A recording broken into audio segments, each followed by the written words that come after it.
So this video was originally going to be me discussing the criticisms from my previous Stellar Blade video, and also diving into the claims that Shift Up censored their other game Nikki as well. But as I dove into researching both of these, I thought it was best just to separate them into two separate videos, so feel free to hit that subscribe button if you want to see a future deep dive into the Nikki censorship claims. So in my last video, I had a few comments from people that were not happy with what I had to say, and even claimed that I had an agenda or was trying to be disingenuous against the Free Stellar Blade campaign. And I have two big reasons why I think people thought this, and one of them is extremely valid. But the first one is pretty obvious, and it's because I made fun of the movement against censorship and even called people coomers. So of course people are going to get a little upset by that, and I totally expected it, but it was just to make the video a little bit more interesting and entertaining. If you didn't like it, that's totally fine. It's just the way I like to make content. The second thing is actually a valid criticism of my video, and I totally understand where people were coming from with this, because they said that I didn't include the tweet where Stellar Blade said that the game was going to be uncensored. That tweet is important because it's the whole reason this movement started in the first place, so I should have totally had it in my video.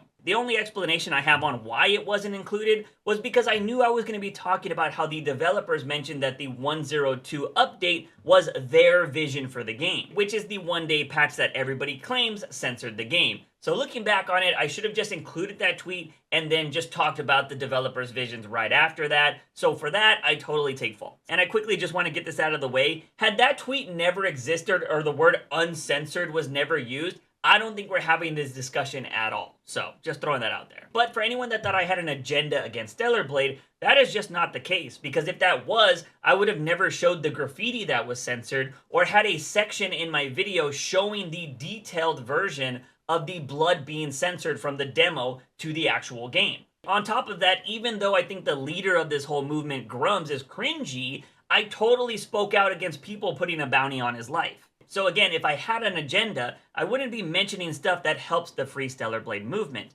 But if you want to talk about somebody that does have an agenda, look no further than the leader of this whole movement, Grums. Because I had a couple of comments that said that I wasn't showing the facts, and I was just saying that this whole movement was about clothes and jiggle physics. And like I said before, I should have included the original tweet about the game being uncensored. But if you were to go to Grums' Twitter page and can bring yourself to read what I can only assume is over 300 plus tweets that have been made since starting the whole petition, you can see that a majority of the ones that deal with Stellar Blade talk are about outfits or sexiness of the character. Okay, let me go ahead and double clarify, because while editing, I feel like some people might take my outfit statement literally. When I say a majority of tweets are about outfits, I mean that in comparison to the blood and graffiti. It's almost like 100 to 1. Obviously, you will see Grums tweet his petition a lot, but most tweets, retweets, or comments all lead back to outfits, it feels like. But now back to the original video. Now, some of those tweets are him fighting with people that he deems hypocrites or part of the woke left because they have issues with his movement.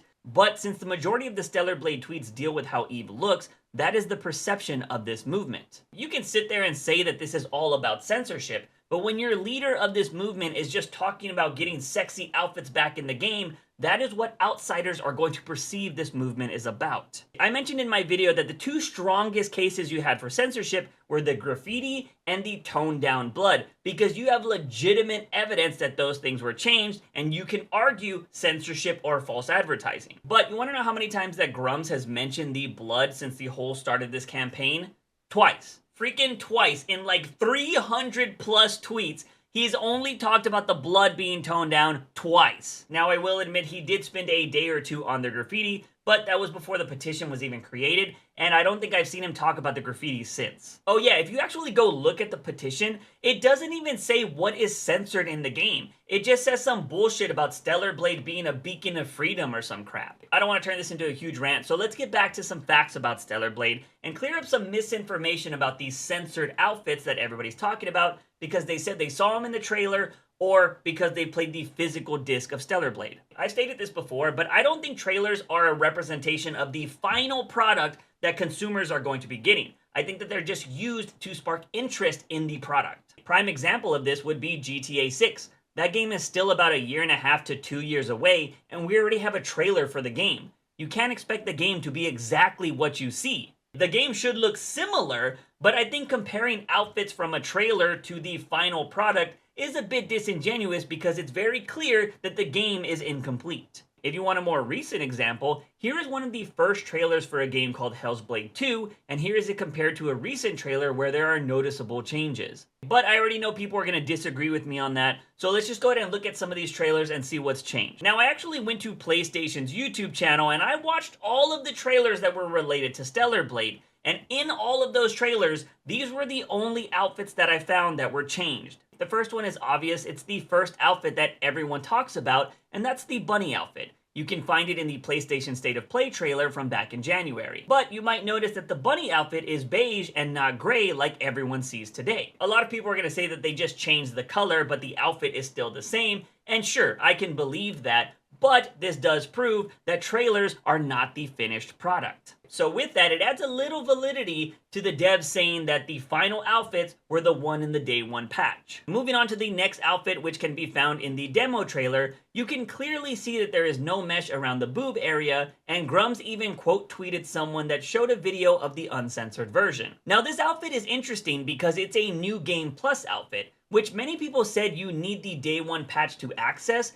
but there are some videos on YouTube that claim to have tricks that you can do to get the uncensored versions of the outfits somehow. I can't personally verify that because I've spent more time researching this game than actually playing it, but I've seen a few videos on the topic, so I'm gonna believe it. But the funny thing about this outfit is it's a variant of the red one, and people have been using this outfit to claim censorship because the boobs are covered. Well, if you actually look at the yellow version, they redesigned the whole middle section. If this suit was being censored, why do you think they would go through the trouble of redesigning the whole middle part just to add some mesh? Again, the devs did say the outfits they wanted to show us were in 1.02, aka the day one patch. But I know some people aren't gonna believe that, so let's move on to the next one. Oh wait, there isn't a next one, and I know what you're thinking. That can't be. I've seen so many uncensored outfits. I can tell you right now, you didn't see any of those uncensored outfits in the trailer. And I know some people are out there like, he didn't show the red one! That's because the red outfit isn't censored. I mentioned this in my original video that I believe the reason why people think it is censored is because of a graphical or rendering issue. It was with this outfit that I noticed people were being dishonest about the game because they were picking and choosing what screenshots to show that fit the censorship narrative. This screenshot got passed around a lot, but that scene is in the same trailer as this one, where you can clearly see the mesh on her chest. So since everyone wants to believe that the physical copy of the game has all the uncensored outfits, here is that red outfit in a video where someone showed all of the uncensored outfits. Another disingenuous thing I saw people doing was comparing the outfits to their icons, and if they didn't match perfectly, they called it censorship. If I'm being honest, this was one of the dumbest things that I saw, but you know what? Let's go ahead and play the game of icon equals censorship. Oh no, they censored the bear outfit by including a bear on the chest. It looks like they censored the military outfit because the emblems aren't there either. They even censored this outfit too because look, no stars! You see how stupid that sounds? And that wasn't the only thing that people tried to do to add to the censorship narrative. They also started finding real life outfits that match the in-game designs, which I have to say is kind of smart because the Stellar Blade devs actually did this themselves. If you watch the behind the scenes videos, they even talked about how they had the models wear the outfits that they wanted to make. But I would like to point out that they still altered the original outfit. Probably because if you don't, that would be plagiarism or some kind of design theft. This is the photo that they showed in the BTS, and this is the closest outfit to that. And you can clearly see that they added a bow, a necklace, medals, a belt, and even ribbon. So I think it's kind of crazy that people think the outfits would be straight rip-offs, which that bunny suit would be if they didn't make the quote-unquote censorship modifications. Also, people tried to say that the Ocean Maid outfit was also censored by using this blurry photo, which if you had a clearer version, you can clearly see the crease in the suit. They also tried to use this photo, and I want to see a real video with that photo, because Eve is straight up looking like Dexter's mom there. I mean, her ass is out of control. I want to call Photoshop on that because I think a lot of people were doing Photoshop to be disingenuous about this game. Because even on the Blue Moon outfit, they suggested the bikini was supposed to be less fabric. But if you go watch the video that has the uncensored outfits, you will see that the Blue Moon bikini, the Ocean Maid bathing suit, and every other outfit except these are all on the physical copy that comes pre-installed with 1.0. I should point out that someone on Twitter did show a video that was apparently in-game that showed this outfit without the stockings, But at the same time, that outfit is not in 1.0. So with all of that, where is this narrative coming from that 17 outfits were censored? Because if the physical disc is the uncensored version, then there's 2 outfits that have variants, so 4 outfits out of 74 or 75 outfits that have been altered. I just find it crazy that people are crying censorship over some of these outfits when you can wear this 80s styles outfit that pretty much puts Eve's whole vagina and asshole in your face. There's stuff in this game that should be way more censored if they are trying to censor things. I mean, they even have hella side boob on the so-called censor bunny suit. So with that, I want to reiterate that the devs said the 102 patch is what they intended players to see, but for some reason, everybody out there that claims this game is uncensored says the physical version of the game is what the game was meant to be. If that is the case, then why was so much stuff added to the day 1 patch? I mean, that patch made the basic attacks and parry system better. So are you trying to say that the devs meant us to have a shittier game? But let me talk about something that Grums actually retweeted, because I'm shocked that people believe that games are perfect day 1 in the modern era. There was this thread from apparently someone that worked in the industry that said physical copies of games are printed 6 to 8 weeks before release. So if that's the case, how do you expect developers to fix something after the game's already been printed? I don't know. Maybe with the day 1 patch? If for some reason they noticed they didn't update one of the outfits, they could do it in that day 1 patch. But for some reason, Grums will not believe the developers when they have said on video and in print that the final product was meant to be what you get with the day 1 patch. He goes off and says that the devs self-censored. Then in another tweet, he says that the director himself addressed it and confirmed that it was censored. This is my favorite part of the tweet. Also says, you're playing word games.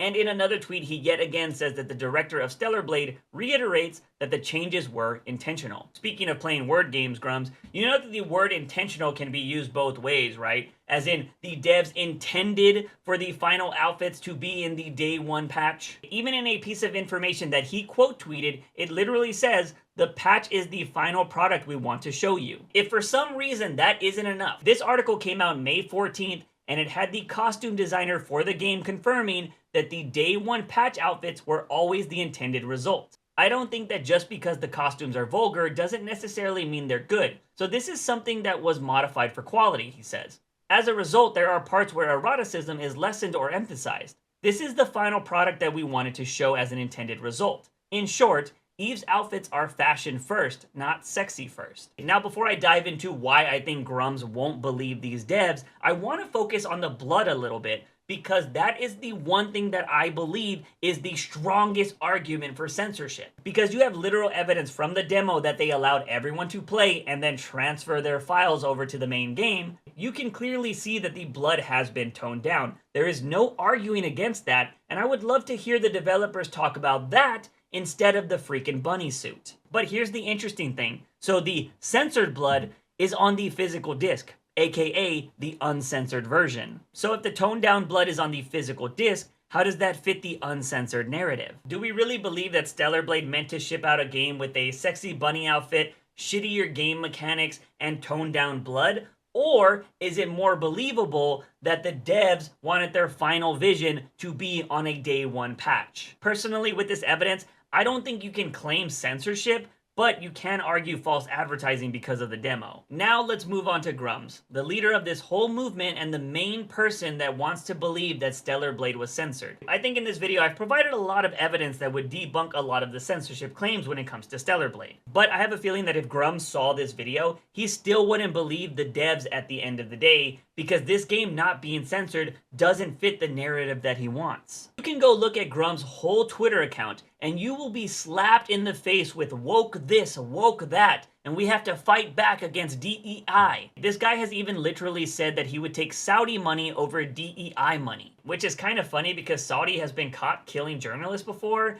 and Grums himself had a bounty put on him. You would think that he would be against people losing their lives for reporting things. On top of that, he's constantly calling people out on Twitter for being hypocrites when he himself is one. He claims this whole movement is so that the devs can show their true vision, But when they say that this is their true vision, he ignores it and pushes this idea that Sony is the reason for these changes. On top of that, he doesn't give a shit about devs' visions unless there's hot girls in them. He literally retweeted some art from the game Hades where another artist redrew the face of Aphrodite to make it look more woman-like. If you care about the dev's vision, then why are you supporting people redesigning their work? Now, Grumps will tell you it's because people used to do this on Tumblr like 8 years ago, and now he's just giving people a taste of their own medicine, which I think is the dumbest logic ever, because if you support devs' visions, then you should support them. It shouldn't matter if somebody hurt your feelings a bunch of years ago. You treat devs all the same. But again, the narrative that Grumps wants to push is one of hot women, and if the game doesn't have that, he calls the game woke. I mean, just look at this tweet he posted about a different version of Hestia. I wonder why he said the anime version is the best girl. Now, I'm sure Grumps will say that that is some type of joke, but you can just go look at all of his tweets and find out that they back up this narrative of him wanting hot women in games. And you know what? So do I. But I'm not gonna cry censorship when a game has an insanely hot female protagonist and they want to add a little bit of cloth to a bunny suit. Especially when they throw her vagina in your face. Anyways, that's all I have to say on this topic. I will not be making another Stellar Blade video, but if you want to see me play the game, you can come check it out on my Twitch account. Also, because I mentioned this at the start of the video, I will be making a video on the claims of censorship over the game Nikkei by Shift Up. So if you guys want to see that, hit that subscribe button. But as always, don't forget your daily dose of juice.